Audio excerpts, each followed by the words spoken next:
judging by the Oh, way see some that. cards. Okay. Yeah, here we go. All right. So looks like we have Tam Smith on the right playing Fabien Bonfante. So it looks like we've Amethyst got. Sapphire on the right, and we've got Ruby Sapphire on the left. So this Ooh. is going to be a bit more of a slower matchup. So Amethyst Sapphire tends to play the purple Sapphire package Yes. with your Madam Mims and your Merlins, but also adds in the new Sapphire ramp package with Sailed Azurite Seas, Tipo, so they can push in a little bit more the higher end. Yep. Interesting cards that they do tend to play, from my understanding, is Hades. Hades, yep. Yep. We'll see probably 2 to 3 of those in this deck. Affectionately referred to as Blurple, which I think is quite a fun name. Yeah, we'll see some Hades and also the big Elsa, which most decks can't get away with running because they can't get to 8 ink reliably. But if you're running blue along with a card draw color like purple, you will consistently be getting to 8, 9, 10 ink without any issues. Sure. So we see Tam playing the expected openers of Sailed Azurite Seas, allows them to draw a card. Yep. Obviously, we'll probably ink another card as well. And does he have one like a Chernobog's? Yes, Yep. Chernobog's in. And then we see the Broom questing for 1. So Broom, very interesting card in that it allows itself to be banished whenever one of your characters is played, meaning that you can play something on turn 1, and it has the ability to challenge or put up a bit of a fight if you need it in turn 1. Yep. And then later on, as the game gets a little bit more higher pace, you can brush them off and draw an extra card on the way out. Yeah, I think one of the strongest components to these purple decks is the very strong set of 1-drops that they have. So they got Magic Broom, We which see can potentially... Fabien responding with a Tipo.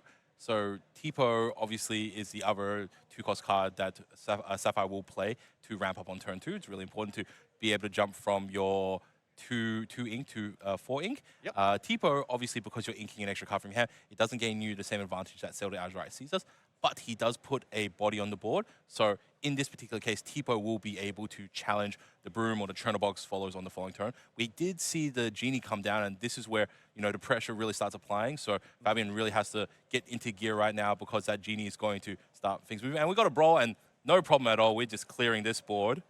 Yeah, Yeah, that not was an issue. yeah, quite interesting from Tam's turn there. Questing with the Chernobog's followers had the potential to banish it there, but valued the board presence of having that 2/1 body on the board to trade with the Tipo. So Tipo trades in, doesn't get to just cycle a card, which is often what you want to do with it here, but I'm guessing Tam's got a plan in mind. So here we see the Broom questing, and I think I see a Genie in hand here. So yep, there we go. Coming down. It's going to be Genie after Genie after Genie. Obviously, a 2/4 that has evasive, so it's a very difficult character to challenge and to knock out. It also quests for 2 law every turn, so it's a very fast card. We're seeing a Pawpsicle played by Fabien and probably Haram at this stage. Yep. Haram Draw 2. trades away and draws 2 cards. Some of our international guests are playing really fast. They are really into this game. Yeah, I know. And inks a Sailed Azurite Sea, so has played 1 and had a Tipo in the early turn. So thinking probably don't need to commit any more right now. And Tam doesn't seem to be at such a aggressive lore lead that he has to press in for the Be Prepared or the Sisus just yet. Yeah, that's right. Admittedly, one of the disadvantages of Genie, it does have 2 strength, which means it is within range of almost everything that Red has in terms of its package. And also its ability of being evasive does not protect it from Maui Half Shark. So if we do see a Maui Half Shark at any point, he probably will be taking a chomp out of Genie. Oh, here we go. McDuck's Manor. Here we go. This one is a hard one to bash through for Fabien. This is, we were talking about this card earlier. This card is very close to my heart. Scrooge McDuck is certainly one of my favorite Disney characters. I think he is just so much fun, and I love seeing the way he's been imagined in this game. And one of the benefits is that even if Fabien plays a bit of a board wipe, whether it's Be Prepared or Sisu, Tam has been able to commit a certain amount of extra law onto the field that is not susceptible to the board wipe. So even if a Sisu is played, wipes out the Genie, wipes out the Magic Broom, you know, McDuck Man is still around and he's still gaining 2 law each turn, and Fabien's still effectively, actually on 0. And looks like Haram is taking the long journey of disassembling the manor himself, one willpower at a time. Here we go. We saw the Maui, as I said before, so he's going to be attempting to take a chomp out of Genie. Yep. And probably a Hades coming in. That's what I'd be playing if I was in his shoes right now, Tam's shoes. Now, does he have the Hades? Oh, I think I Friends from the just other saw side it to in draw 2 hand. cards. He's trying to draw for some answers. Here we Did he go. get it? Did he get it? Did he get it? I think I can see it in hand. But Let I it guess we'll have go. to No? see. No. Was that let it go? That was Diablo. And Yeah. there's And the the Hades. Hades, yeah, Here cool. we go. So the first Maois has to be eaten by the Hades. There's not a lot of actions right now in the current metagame that will be able to target Maui successfully, but Hades definitely the answer you want, and he also quests 2. He's also a very solid target, a very solid body on 3/6 as well. Yeah, so for anyone new to the game, Hades will send one of your opponent's cards into their inkwell, so it's not all bad news for Fabien. That gives them an additional ink, so they can potentially play one of their big 8-cost cards. Oh, Fishbone Quill, This is a blast from the past. Yeah, I know, that's a card. I haven't really been seeing this very much recently. So Fishbone Quill is a card that we've seen in earlier sets. It's been falling out the meta a little bit recently. It allows you to effectively just exert it to put another card into your ink. And there we go. Be prepared. First one of the day. So that has wiped the board. But as you were saying, Jason, McDuck's Manor is not a character. It's a location. So it is not affected by character removal cards. So Tam very much was prepared. He got he that was McDuck Manor. prepared. He knew what was coming. Those nice so. marble tiles really holding up. One of my favorite things to do is, I'm not sure if Tam's running it in their list, but a lot of people do run Scrooge McDuck in this list, so you can play Scrooge McDuck and then you can move him into McDuck's Manor, which has no effect. But if you've got an additional ink, hey, why would you not do it? So extra style points. And here we go. This is some so we got a classic snake. purple play here. Some purple loops, picking up putting down the Merlin Rabbit. So Merlin Rabbit, when it comes into play, allows you to draw the card. When it leaves play, it allows you to draw a card. So for 4 costs, for 4 ink, playing a 2/3, not a big body, but it does draw you 2 cards, both in on the way out. Play Madam Mim, which is a 2-cost snake that will return one of your characters back to your hand, but for a 2-cost 3/3 body, it's above stats as well. So basically, this is the purple loop of putting the Merlins back into your hand to use their effects again and again. Yes. All right, and we've seen Tamatoa come down, so let's see if Tam can find another Hades or another answer to this card. That is certainly one of the bigger threats that this red-blue deck likes to run. Every time it quests, you can fetch an item from your discard, and that's often going to be the Pawpsicle. So you can banish your Pawpsicle, which draws a card on play. You can banish it, quest with your Tamatoa, fetch the Pawpsicle out of your graveyard and put it back in your hand, and then you can replay it again. So that can generate a lot of card draw and value for this list. We are seeing the rabbit being played again, and Tam does have a lower amount of lore, so yes, looks like 6. So it looks like there's not too much action. He probably still will ink a card at this stage, just because his hand size is so large. He's been able to keep up his hand size, hand economy very well, but he does not appear to have an answer to Tamatoa, and Tamatoa is just going to be one of those cards that if it sticks, it's just going to run away with the game. It's going to pick up a lot more items. It's got big stats, and you're going to be able to draw cards from the extra Pawpsicles as well. So he's going to be drawing a ton of extra cards. He's going to be questing for a lot more, and he's got a big, beefy body. Well, one of the interesting things, though, I guess with this McDuck's Manor, it's sitting there giving 2 additional 10 lore. Yeah, I think so. Yeah, so it gives 2 additional lore. It's essentially set up the clock, and if Fabien doesn't have a way to deal with it in the next few turns, it's just going to keep gaining that 2 additional ink, go to 12, 14, 16. So if the Blurple player can just prevent their opponent from racing up towards 20 lore and they don't have an answer for this location, then that's going to be exactly what they want. So here we go. Banish the Pawpsicle, fetch it with the Tamatoa, play the Pawpsicle. Oh, he didn't have an extra one in his discard pile in his banish. No, that's really rough. Yeah, so ideally there you like to keep your items on board with Tamatoa, because when Tamatoa quests, you gain additional lore based on how many items you got on the field. But yeah, at the moment, Fabien valuing the card draw over the lore. And we see a Maleficent? No, that is Scar, Vicious Cheetah. Ooh, okay. So whenever he challenges, if he has challenged character, he will get to ready, and then he can challenge again. So he gets a challenge 2 characters, and he's a big, beefy, reasonably strong attacker. I believe it's got 5 health. 6/5. That's correct. Yeah. 6/5. Which it's pretty strong stats. One of the main reasons why it's played is because it's 7 costs. So hilariously, Scar being a 7 cost allows him to sing Be Prepared. Be prepared. Oh, goodness, I hope we get to see that. But gotcha. All right. And what do we see here? And looks like Fabien has via scooped them up. Yep. So Yeah, I think Tam would just have had the bounce gained package. 2 on the Scrooge McDuck. He would have gained another 3 from his characters, and then we saw the goat. I'm not sure if that was lethal, and like Awful. yeah, yeah, it might have been very close to lethal, if not lethal on that turn. So he's just revealed the cards, and yep, that would have been it. Yep. So here we are on to game 2. So red, it's got a lot of things that this Blurple deck wants to do in it. So I think that has pushed it. And then, yeah, just with the high quality ramp cards like Sail, it's just given the... So now that the shoe's on the other foot, Yes. and Ruby Sapphire is on the play, Yep. what are some of the cards we want to see? Obviously, we probably want to see Tipo. Instead of as a right C, we want to see a Pawpsicle turn 1. Not much else you're doing on turn 1. But Tam on the Blurple, what does he want to see for his opening hand? What's he mulliganing for? I think you want a 1-drop. You definitely want to try and get that early lore in as fast as you can. So things like Magic Brooms and Chernobogs. Your turn 2, you're typically going to want to ramp. So be looking for probably Sail the Azurite Sea or, again, perhaps Tipo. And then, yeah, turn 4 is often Genie or Rabbit. Just get that card draw going, start generating value, and then try and get your questing in when you can. Yeah, one of the advantages of Sail the Azurite Sea is that it effectively just gives you a second ability to ink that turn, which means you can play the Sail, you can ink on your second turn, you can Sail the Azurite Sea, you ink again, and that gives you 1 fresh ink that which you can play another 1 off. So you can send another Broom or another Chernobogs, which will either threaten a challenge or will be able to quest for a lore, and you can always pick it up later or cycle it for a card. Yep, so looks like both our players are ready to go. All right, here we go. And Fabien will be kicking us off. So we have turn 1 Pawpsicle. Oh, yeah, I can see that. Turn 1 Pawpsicle for GG's. Here GG we go. Pawpsicle. All right, we got the turn 1 GG Pawpsicle.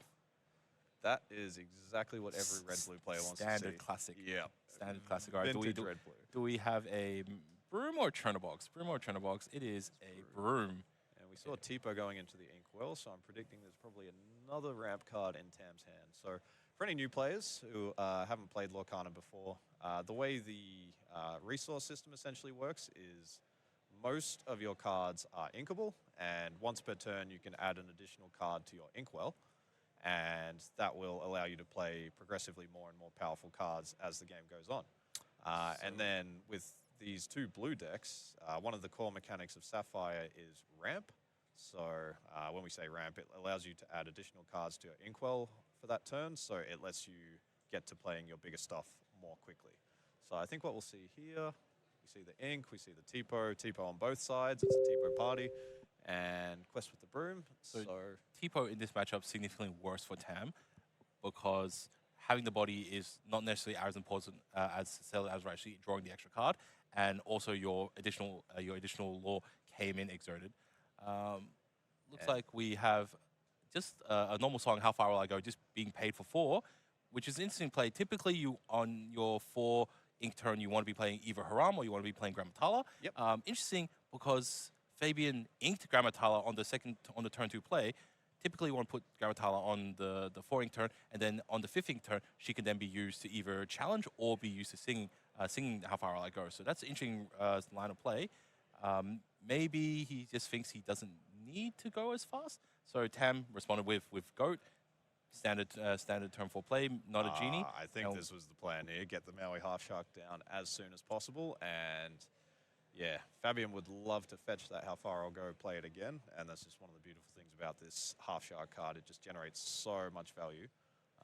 So yeah, I think both players will be reasonably happy with their starts here. I think Tam has built a solid board.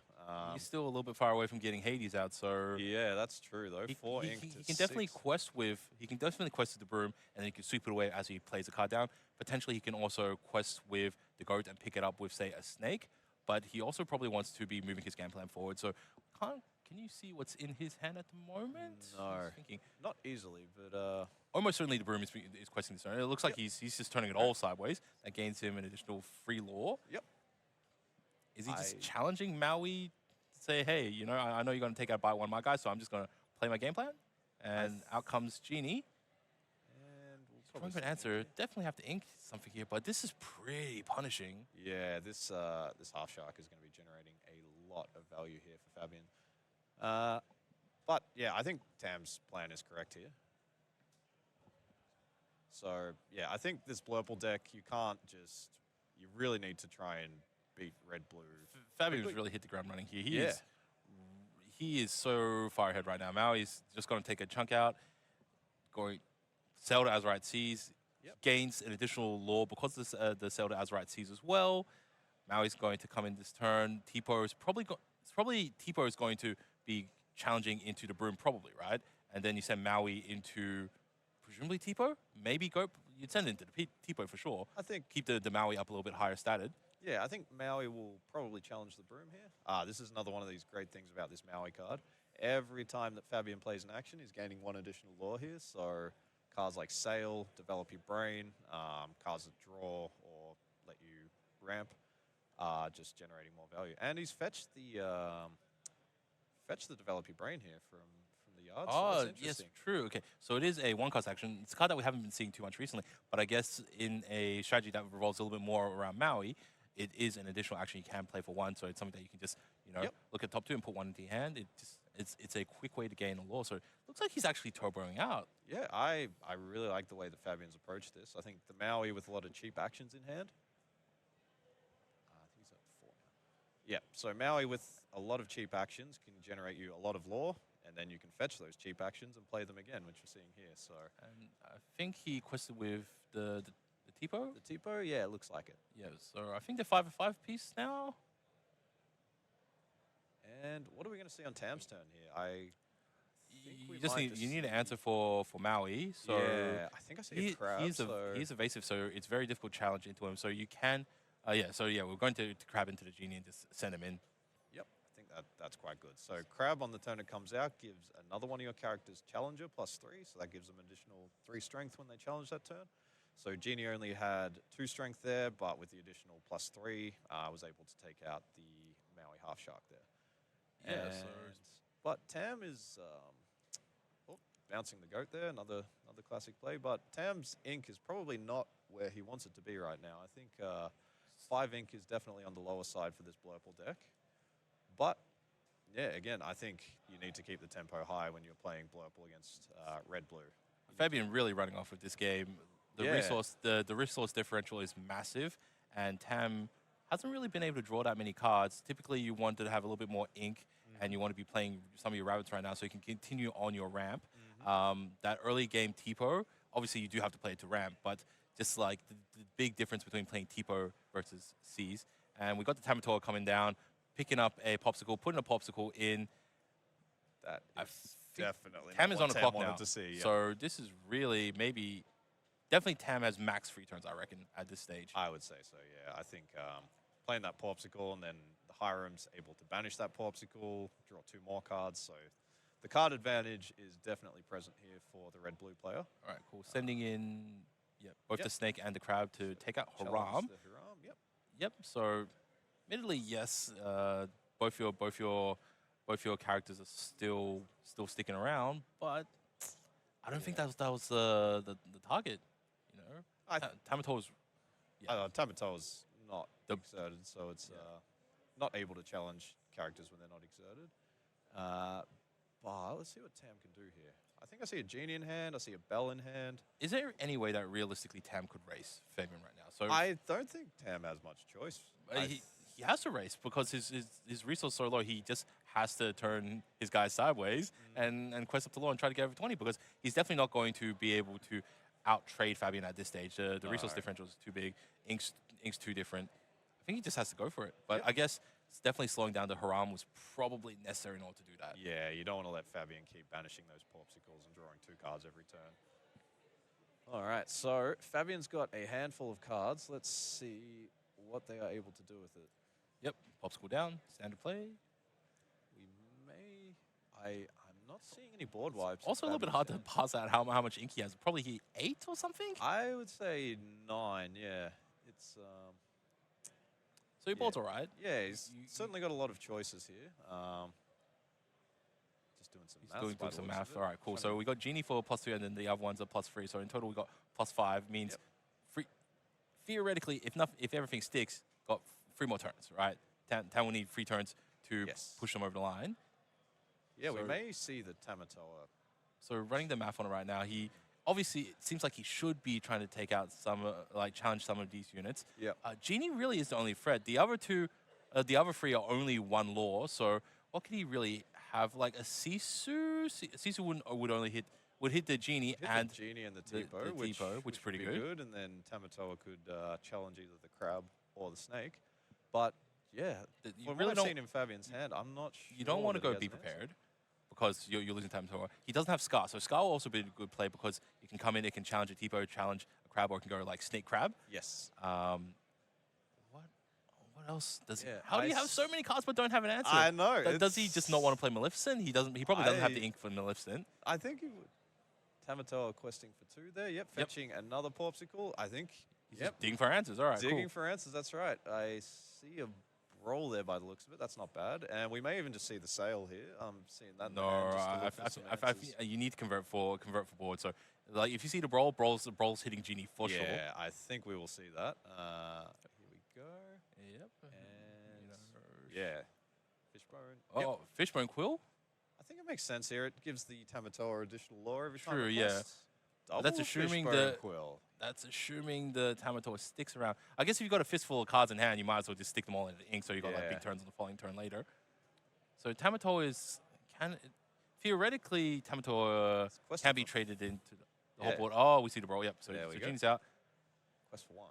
Theoretically, Tam can decide to just say, hey, I'm just going to Zerg my board into Tamatoa. Because Tamatoa is actually a threat now. It is, yeah. Questing for 5 now with that double Fishbone, double Pawpsicles. So every item gives Tamatoa 1 additional lore. So, yeah, every time it's questing now, it would be questing for 5. And then I'm not sure whether Fabian's running Lucky Dime or not, but if they were able to get that down, that would increase its lore. Some of the numbers are just a little bit off. So if he challenged the Crab into Tamatoa, that would deal free. And then he can give Challenger free to another unit. Yes. If you put on the Snake, you're going a little bit higher on the Tamatoa. If you put on the Tipo, you don't have enough to challenge it all the way through. So it looks like he's just going in, cool. Yep. And then he has to stick the Challenger free onto the Snake, presumably. I think we will be seeing that play, probably just Snake going in. Yep, pokes the Snake. All right, cool. Which What? On the way out as well. Yeah. No, good card. A lot of these purple cards have that effect, which is super hilarious. Nice. These Tipos have stuck around since turn 2. It's like 2 pawns looking at each other from the across the field. Like, I'm not used to being around this long. What are we doing here? So, oh, here we go. The McDuck's Manor. So once again, trying to set up the clock here and just get that passive lore income from the locations. We see Bell going into the Inkwell, and we may see Tamatoa quest here. And then I think I saw a Madam Mim Fox in hand, so we'll probably see that bounce the Tipo. Or will we? Maybe not yet. Maybe you might hold it. Interesting. Yeah, probably looking for a bigger threat. But it depends on if Fabien has another Tamatoa available in hand. Obviously, if you have enough Tamatoa, you can slam it down right now. But Tamatoa you're running small lines of it now, so you're not playing nearly as many. It used to be 4, now it's like 2 to 3. 2 to 3, yeah. I think most lists are running 3 at the moment. There's just other cards. So you're just digging away with Haram. Yep. I don't think I see a single red card in Fabian's hands. And this is the problem with Sapphire Ruby is that, it draws a lot of cards, but a lot of cards are just used to draw other cards. That's right. Sometimes you just want to draw cards that do stuff, like... Where is the good stuff that I am trying to Where's dig the for? juice, you know? Yep. And that is the problem that Fabian's currently... All right, Tamatoa. All right, cool. All right, that's pretty good. We cooking. Yeah. All right, so still more ink. Need more ink. You want to invest? Oh, and there's the Hideaway. So this is one of the tech cards that we've been seeing come into this list a lot. So it's a 2-cost song. Obviously, Tam read it. 2-cost song allows you put a item or a location into the inkwell face down. It only costs 2 as well, so it's very well costed, very versatile. Yeah, very cheap. And he drew into the tech card, and he had an answer for the manor. Yeah, that's one of the few answers that this red-blue list can run. Again, it's a very passive deck. It doesn't commit a lot to the board. You've usually only got 1 or 2 things out there.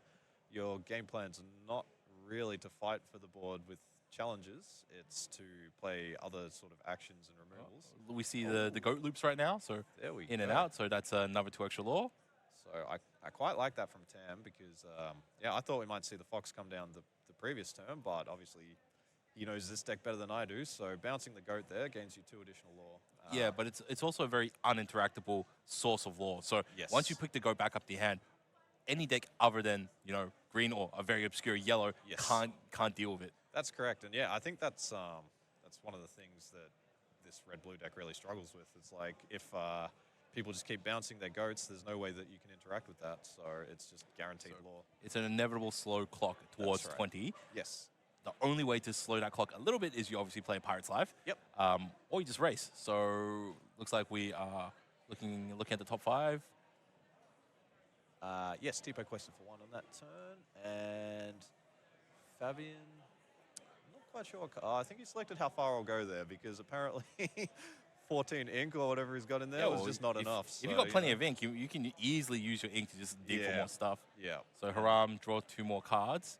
I think I saw Scarvicious cheater there. We may see that one come down. At this stage, you don't really worry about it. He just, at this point, you just put down all your items, and then you turn your Tamatoa sideways for like 4 or 5. I'm surprised he's not going to pay 4 and play like how far I'll go first to see if he draws into like say another Pawpsicle. He's just going to just pick up another straight Pawpsicle, put it down, gain free lore from that quest because he had 2 items. And there was the Be Prepared off the top. Doesn't really matter at this stage. I don't think we're going to see that coming down.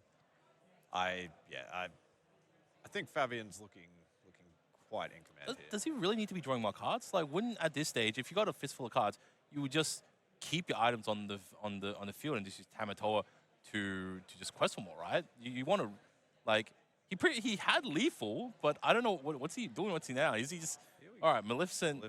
It's a little bit overkill. The Madam in Fox wasn't really doing anything, right?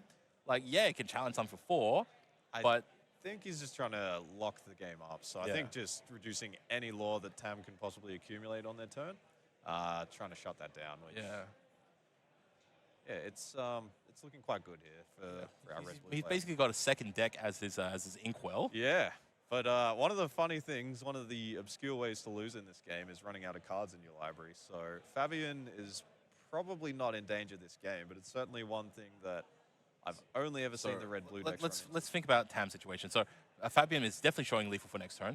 Tam is, we know one of the cards in hand is a goat. Yes. Other card, don't know what it is. I think I see a fox in there. But if it's not a Be Prepared, this is over, right? So you play the goat, yes, you can gain 1, and you've got 2 additional ink. You can do a snake, yeah, you can pick it up. There's no other options. You can play Genie, draw a card, so goat, gain a lore. I think he's probably going to extend the hand, right? I think this one's in the books, to be honest. Cool. I think Fabien is just in such a commanding position here with all the items on the board. So, and Fabien just messily, just like, all right, cool, yeah, all right, that's it. Well done to both our players. We have a interesting 1-1 draw start to the game. So that's we are playing a best of 2 format today.